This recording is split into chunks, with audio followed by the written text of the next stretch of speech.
Gummy বিয়ার, liquorice আর candy দিয়ে সাজানো মনোমুগ্ধকর এক মিষ্টির শহর। লন্ডনের এলিজাবেথ টাওয়ার থেকে শুরু করে হাউস অব কমন্স, বাড়িঘর, পার্ক, এমনকি খেলার মাঠ, কি নেই সেখানে।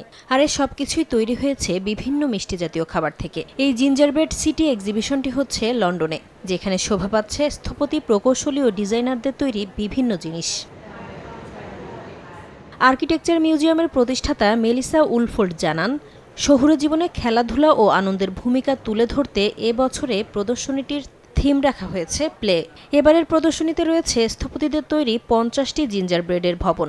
লন্ডনের বিখ্যাত স্থাপনাগুলোর আদলে অভিনব এই ক্যান্ডি শহর দর্শকদের তাক লাগাচ্ছে, যা দেখতে শিশু কিশোর থেকে শুরু করে ভিড় করছেন অভিভাবকরাও। মিষ্টির ঘ্রাণ আর স্থাপত্যশৈলীর মিশেলে তৈরি এই প্রদর্শনীটি চলবে আগামী বছরের 4 জানুয়ারি পর্যন্ত।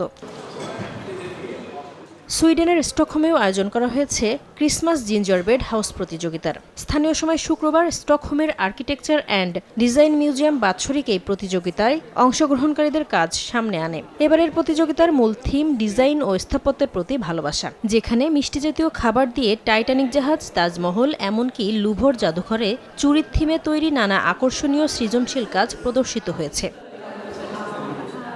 প্রতিযোগিতায় অংশ নেন দক্ষ ও অদক্ষ বিভিন্ন বয়সী মানুষ। শিশু, প্রাপ্ত অথবা স্থপতি এবং ডিজাইনার অথবা বেকার, এই 3 বিভাগে বিজয়ীদের নাম ঘোষণা করা হবে 14 ডিসেম্বর। নাসরিন রুমি, সময় সংবাদ।